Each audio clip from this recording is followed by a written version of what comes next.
সৰ্বপ্ৰথমে সৃষ্টিকৰ্তা ঈশ্বৰক কোটি কোটিবাৰ ধন্যবাদ দিছোঁ। লগতে মহান গুৰুদেৱ আৰু গুৰু মাকো অশেষ কোটি প্ৰণাম জনাইছোঁ। মোৰ নাম শ্ৰী জ্যোতিমণি গগৈ, মই মৰাণ মণ্ডলীৰ হয়। মই পবিত্ৰ গৃহলৈ 2020 চনতে আহিছিলোঁ আৰু আজি মই 3টি সাক্ষ্য দিবলৈ আগবাঢ়িছোঁ। এই সাক্ষ্যটি কৰোঁতে যদি মোৰ কিবা ভুল ভ্ৰান্তি হয় প্ৰভু যীশুৱে যেন ক্ষমা কৰি দিয়ে। প্ৰথমটো সাক্ষ্য হৈছে মই ল'ৰা ছোৱালীকেইটি স্কুললৈ যোৱাৰ পিছতে গুৰুজনাৰ প্ৰাৰ্থনা হওক বাক্য হওক তেওঁ মোবাইলতে নখাই শুনি থাকোঁ।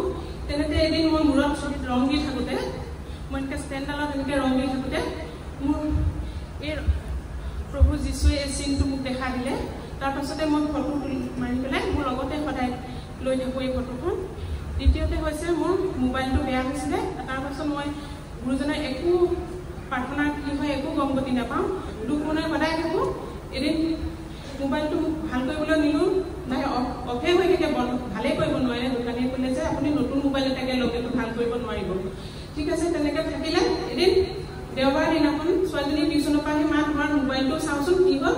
তেনেকৈ শুনোতে মোবাইলটো এনেকৈ টিপোঁতেতো অন হৈ গ'ল। সেইদিনাখন আমাৰ মণ্ডলীৰ প্ৰাৰ্থনা আছিলে। প্ৰাৰ্থনাত গৈ গম পালোঁ যে গুৰুজনাই সেইদিনাখন কৈছিলে যে আজি সকলোৱে ঈশ্বৰে প্ৰভু যীশুৱে সকলোকে আশীৰ্বাদ কৰিব, ইয়ালৈ অহা নহা বুলি কথা নাই, সকলো ওপৰতে আশীৰ্বাদ কৰিব। সেই আশীৰ্বাদটো মোকো কৰিলে।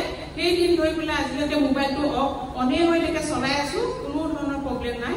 তৃতীয়টো সাক্ষ্য হৈছে মোৰ মনতে সদায় ভাবি থাকোঁ গুৰুজনাক সদায় সকলোৱে কিবা নহয় কিবা এটি দিয়ে। মোৰো মন যায়, কিন্তু মোৰ মানুহজনে আজিলৈকে বিশ্বাসত অহা নাই। কিন্তু মই নিজৰ যোগান নিজে কৰি গুৰুজনাক গৃহলৈ আহোঁ। মোৰ সদায় সেইটো মনটোতে দুখ লাগি থাকে।